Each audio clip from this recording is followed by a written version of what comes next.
बिस्मिल्लाहिर्रहमानिर्रहीम। अस्सलाम वालेकुम नाज़रीन, मैं हूं इरफान हाशमी और आपको प्रोग्राम में खुश आमदीद कहता हूं। सबसे पहले आज की अहम खबरें और चंद अहम सवालात। हजारों अफराद इमरान खान की सपोर्ट में सड़कों पर निकल आए, पुलिस ने गोलियां चलाई और वो लेवल प्लेइंग फील्ड जिसका दावा हुकूमत वक्त की तरफ से किया जाता है, उसमें आज दफा 144 नाफिज कर दी गई। इमरान खान की हुकूमत किसने गिराई? पहली मर्तबा एक इंतहाई अहम शख्सियत की गवाही आ गई है। इसका जायजा लेंगे आज के इस प्रोग्राम में। और व्यूअर्स, आपको यह भी बता दें कि सदर आरिफ अलवी के गले में एक नया फंदा तैयार किया गया है। यह फंदा इनके गले में ठहर सकेगा या फिर नहीं, इसका भी तफसील से जायजा लेंगे आज की इस नशिस्त के अंदर। और फिर आम शहरी बामुकाबला जनरल बाजवा, ये क्या माजरा है, इससे भी पर्दा उठाएंगे आज के इस प्रोग्राम में। लेकिन व्यूअर्स, सबसे पहले आपको बताएं कि पाकिस्तान तहरीक इंसाफ का ये वर्कर्स कन्वेंशन है जिसमें हजारों कारकुनान की आमद होती है। पुलिस रोक नहीं सकी तो गोली का सहारा लिया गया और खैबर पख्तूनख्वा अपर देर में पाकिस्तान तहरीक इंसाफ के वर्कर्स कन्वेंशन को निशाना बनाया गया। हजारों की तादाद में लोग शिरकत के लिए देरबाला रवाना हुए। ज़िले इंतजामिया की जानिब से लोगों को रोकने के लिए दफा 144 का निफाज किया गया। आपको याद होगा कि कुछ दिन पहले पेशावर हाई कोर्ट के एक जज ने कहा कि जब एक पार्टी यानी पाकिस्तान तहरीक इंसाफ जलसा करती है तो आपको दफा 144 याद आ जाती है। और लेवल प्लेइंग फील्ड इस जमात को क्यों नहीं दी जा रही? आज पाकिस्तान का अदालती निज़ाम खत्म हो गया। पाकिस्तान का अदालती निज़ाम जो तहफ़्फ़ुज़ फराहम करना और जिसकी जिम्मेदारी थी इंसाफ के तकाज़े पूरे करना, आज उस अदालती निज़ाम का भी जनाजा निकल गया। क्योंकि व्यूअर्स, बताया जा रहा है कि फायरिंग का तबादला हुआ और पाकिस्तान तहरीक इंसाफ के कारकुनान पर फायरिंग की गई और एक कारकुन शदीद जख्मी हो गया है जिसे अस्पताल लाया गया है। व्यूअर्स, इस पर पाकिस्तान तहरीक इंसाफ के उमर अयूब साहब का एक रद्द-ए-अमल आया और वो ये कहते हैं कि कहां है इलेक्शन कमीशन की level playing field.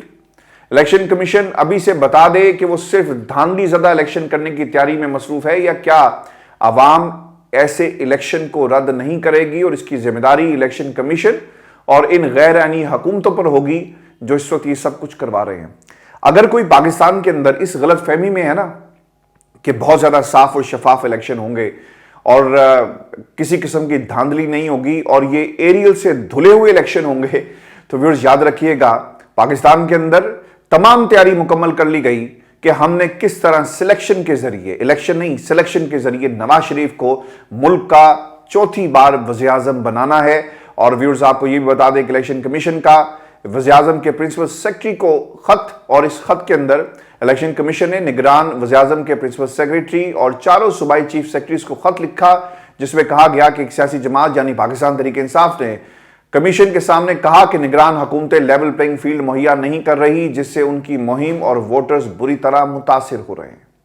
Election commission ने अपनी तरफ से प्रिंसिपल सेक्रेटरी को खत लिख दिया, लेकिन इसके बावजूद भी वफाकी हुकूमत और वजारत दाखिला की तरफ से ताहयाल लेवल प्लेइंग फील्ड नहीं दी जा रही क्योंकि वहां पर दफा 144 का दायमी तौर पर इंतजाम जो है वो कर दिया गया है और ये दफा 144 उस दिन तक लगी रहेगी जब तक नवाज शरीफ की सिलेक्शन का प्रोसेस मुकम्मल नहीं हो जाता। व्यूअर्स, आपको ये बता दें कि इमरान खान आज भी पाकिस्तान के मकबूल तरीन लीडर हैं। आपने हथकड़ियां लगाकर उन्हें जेल में पेश करने का इंतजाम कर लिया और इस तरह की खबरें लॉन्च करवाई गई। इमरान खान की हुकूमत को गिरा दिया गया, लेकिन वो गिरी नहीं बल्कि उठ गई और फिर अपनी मकबूलियत के उस मिराज पर पहुंच गई जिसको छूना इन सिलेक्टेड लोगों का काम नहीं है। पाकिस्तान तहरीक इंसाफ के खिलाफ जितना भी क्रैकडाउन हो रहा है, इसके बावजूद भी लोग घरों में नहीं बैठ रहे। वर्कर्स कन्वेंशन हो या फिर जलसा, लोग पहले से ज्यादा तादाद में इमरान खान के लिए निकल रहे हैं। जितने सर्वेज और जितनी मकबूलियत इमरान खान के हक में इन सर्वेज में चीख चीख कर बता रही है, शायद लोग परेशान हैं जो नवाज शरीफ को अगला वज़ीर आज़म बनाना चाहते हैं। व्यूअर्स, आपको यह भी बता दें कि पूरी ताकत से भी लोगों को काबू नहीं किया जा रहा। अब इतलात है कि पाकिस्तान तहरीक इंसाफ अनकरीब, और ये एक डिसाइसिव फैक्टर होगा, शेर अफजल मरवत की मौजूदगी में पेशावर में एक बहुत बड़ा जलसा करने जा रही है। देखना यह होगा कि पेशावर हाई कोर्ट का कोई जज अपने फैसलों पर अमल दरामद करवा सकता है। शेर अफजल मरवत अगर जलसा करते हैं तो क्या इस जलसे की इजाजत दी जाएगी? और शेर अफजल मरवत के हवाले से आपको यह भी बता दें कि अब तक जितने भी कन्वेंशंस किए गए, जितनी दफा ये अवाम के सामने गए, ان کو نہ پکڑا گیا نہ گرفتار کیا گیا، جس پر obviously کچھ لوگ یہ سمجھتے ہیں کہ ان کو اتنی چھوٹ کیوں دی جا رہی ہے۔ میں نے آپ کو اس سے پہلے بھی بتایا تھا کہ 200 کے قریب وکلا جن کی لسٹ کے حوالے سے یہ دعویٰ کیا گیا ہے، ابھی تک نام سامنے نہیں آئے، آئندہ الیکشن کے اندر ان کو اتارا جائے گا۔ شیر افضل مروت اگر پشاور کے اندر پاکستان تحریک انصاف کو دوبارہ سے ریوائیو کرنے میں، یعنی جو ان کے جلسے ہیں اور ایک مومنٹم بنانے میں کامیاب ہو جاتے ہیں، تو یہ پاکستان تحریک انصاف کی کے پی کے اندر ایک بہت بڑی جیت ہوگی۔ اور ویورز آپ کو یہ بھی بتا دیں کہ عمران خان کی حکومت کس نے گرائی؟ پاکستان میں بچہ بچہ جانتا ہے، لیکن کچھ ثبوت اور کچھ گواہیاں پورے معاملے پر ایسی مہر لگاتے ہیں کہ جسے جھٹلانا مشکل نہیں بلکہ ناممکن ہو جاتا ہے۔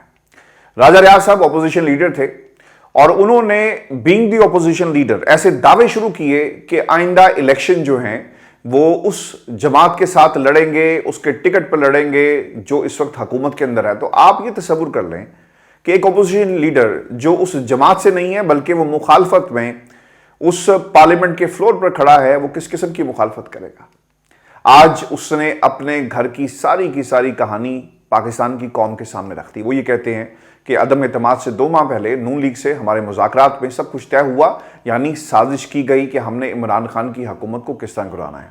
آپ اسے مذاکرات کا نام دے رہے، میں یہ مذاکرات کا نام نہیں دوں گا بلکہ میں یہ سازش کہوں گا جس میں آپ نے بھرپور ساتھ دیا۔ اگر آپ کو عمران خان اتنا برا لگتا تھا نا تو آپ کو اپوزیشن لیڈر بننا نہیں چاہیے تھا۔ یہ پاکستان کی پارلیمنٹ کے ساتھ سازش ہوئی، یہ پاکستان کی عوام کے ساتھ سازش ہوئی، یہ پاکستان کی جمہوریت کے ساتھ سازش ہوئی جس کا کوئی نام نہیں لیتا، بلکہ اسے آپ نے ایک نیا نام دے دیا کہ جناب مذاکرات میں سب کچھ طے ہوا۔ یہ مذاکرات نہیں تھے بلکہ سازش تھی جو عمران خان کے خلاف کی گئی، جسے آج آپ مذاکرات کا نام دے رہے ہیں۔ پھر وہ یہ کہتے ہیں کہ ہماری بات شہباز شریف اور رانا ثناءاللہ سے ہوتی تھی، پھر شہباز شریف ان پر نواز شریف کو بتاتے تھے۔ عدم اعتماد سے پہلے جو طے ہوا اس پر آج بھی ہم قائم ہیں۔ یعنی سادگی دیکھیں راجہ ریاض صاحب کی، انہوں نے عمران خان کے خلاف سازش کی اور اب وہ یہ کہتے ہیں کہ ہمارے مذاکرات تھے اور ہم نے بڑے ایک احسن طریقے سے عمران خان کی حکومت کو گرایا۔ یاد رکھیے گا اگر آپ میں اتنی ہی غیرت تھی اور اتنے ہی آپ پاکستان میں جمہوریت پسند تھے اور آپ نے سازش نہیں کی، آپ یہ مذاکرات جو کر رہے تھے، آپ چھوڑتے ان مذاکرات کو، استعفیٰ دیتے، جا کر کھڑے ہو جاتے دوسری طرف اور کہتے کہ عمران خان تم بہت برے ہو۔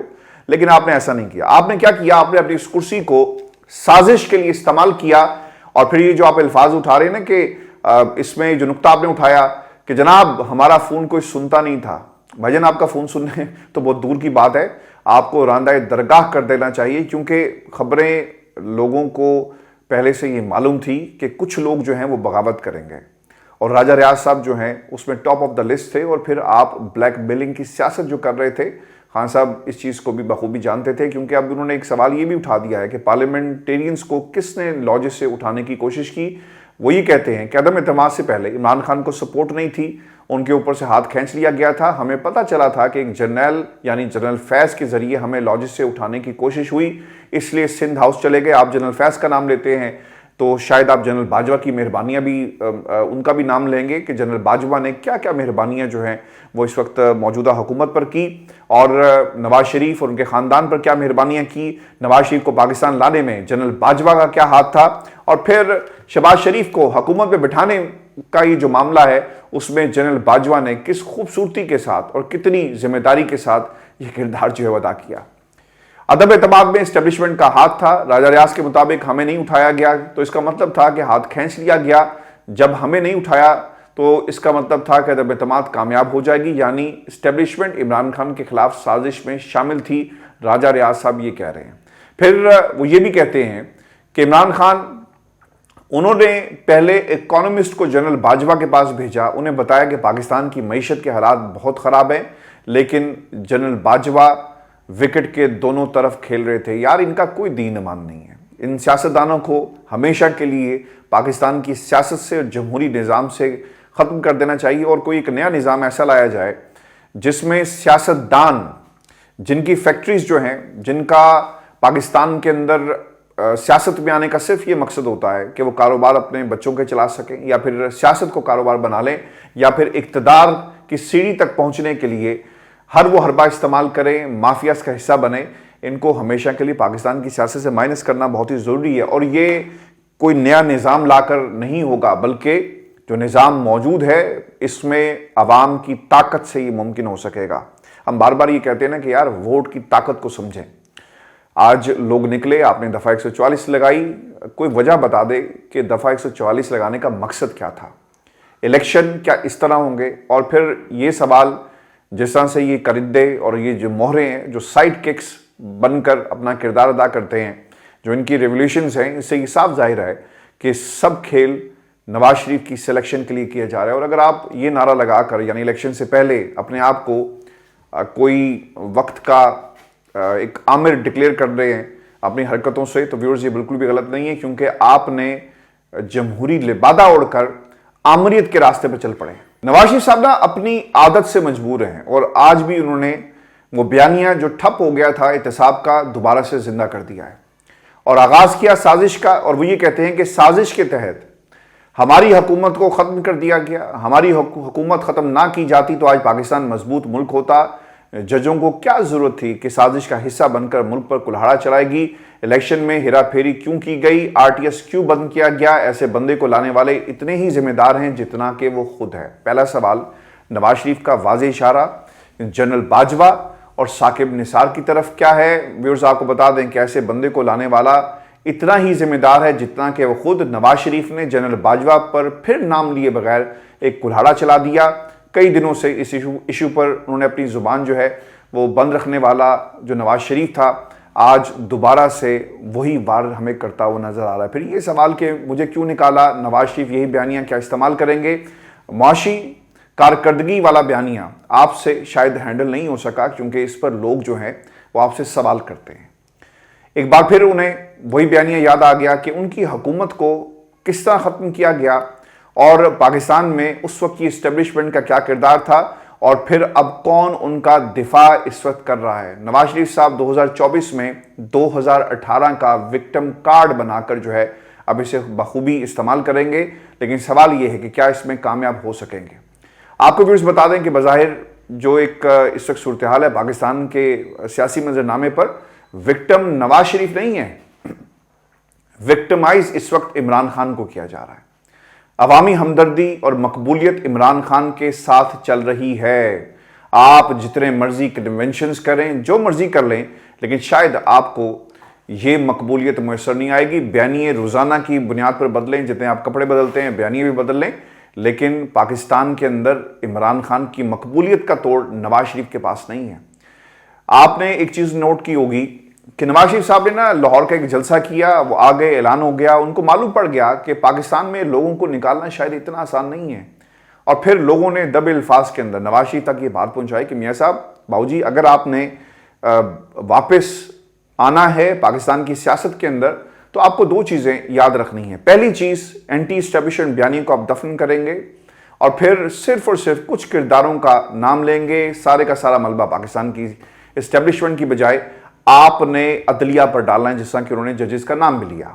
اور پھر دوسری چیز کہ ہمارے سے یہ نہیں ہوگا کہ ہم لوگوں کو پورے ملک سے اکٹھا کریں اور پاکستان میں، مینار پاکستان میں جو کچھ ہوا اور دوبارہ سے اس سین کو ریپیٹ کیا جائے، لہٰذا چھوٹے چھوٹے کنونشنز کیے جائیں، اور میری اطلاعات کے مطابق یہی پیغام انہیں ان کے دوستوں کی طرف سے بھی دیا گیا۔ ویورز، نواز شریف صاحب جو ہیں پاکستان کی سابق اسٹیبلشمنٹ پر حملے کر کے دوبارہ سے پاکستان کے عوام کے درمیان مقبول ہونا چاہتے ہیں، لیکن یاد رکھیے گا عمران خان کی حکومت کو جس طرح گرایا گیا، یہ زخم بہت گہرا ہے، اور پاکستان کا نوجوان اس زخم کو محسوس کر رہا ہے، اور پاکستان کی عوام کے ساتھ آج جو کچھ ہو رہا ہے اس میں جو کارکردگی 16 ماہ کی ایک بہت بڑا ایسا مارکا ہے اس پی ڈی ایم کی حکومت کا، جو ان زخموں کو مزید جو ہے وہ گہرا کر رہی ہے، اور پاکستان کی عوام ان زخموں کو یاد رکھے گی جو پچھلی حکومت اور پھر عمران خان کو جیل میں رکھ کر دیے جا رہے ہیں جمہوریت کے جسم کے اوپر۔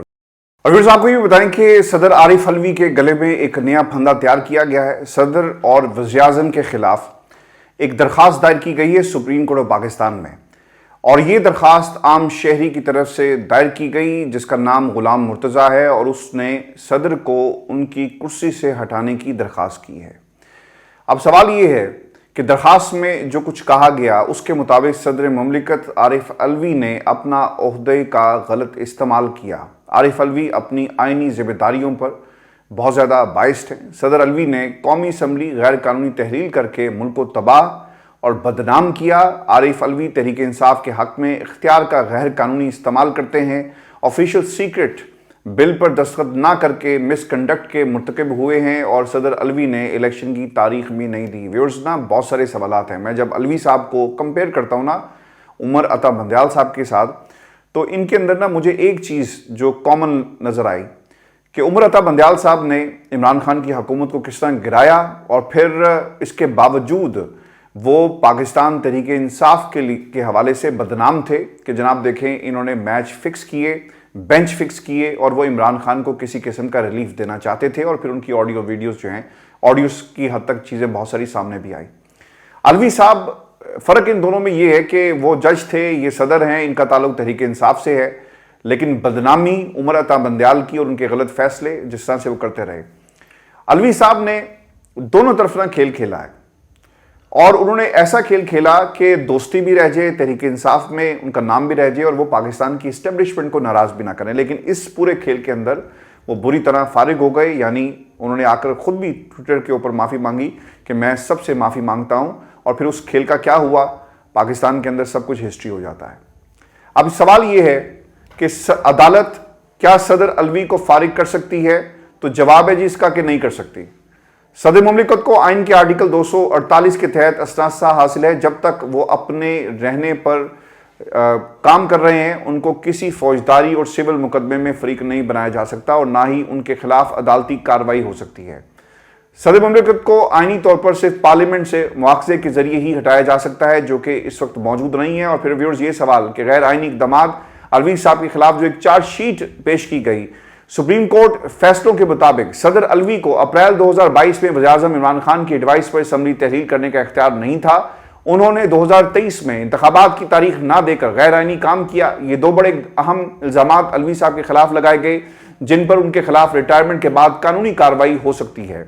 ये फंदा अलवी साहब के गले में लटका रहेगा और फिर अलवी अपनी मुद्दत मुकम्मल होने के बाद सदर बनकर कार्रवाई से क्या बच गए हैं। आपको ये भी बता दें कि 9 सितंबर को अपनी आइनी मुद्दत मुकम्मल होने के बाद पार्लियामेंट मौजूद ना होने के बायस अलवी साहब ने सदर के ओहदे पर बरकरार रहने का फैसला किया, वरना उनके खिलाफ दायर की गई मौजूदा पटिशन परेशानी का सबब बन सकती थी। व्यूअर्स, आपको इस सवाल का भी जवाब दे दें कि अलवी पर पीटीआई का सदर होने का इल्ज़ाम क्या सही है, क्या गलत? ये महज सियासी इल्ज़ाम हो सकता है जी।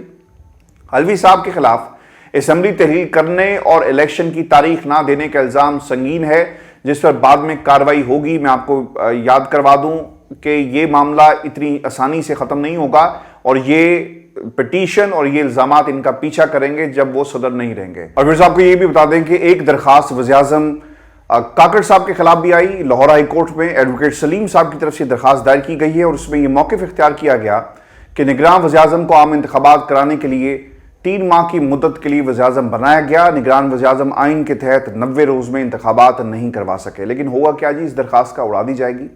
आप तैनाती के नोटिफिकेशन जिसका वो जिक्र कर रहे हैं और उसके मुताबिक ओहदे की मियाद 15 नवंबर को ख़त्म हो चुकी।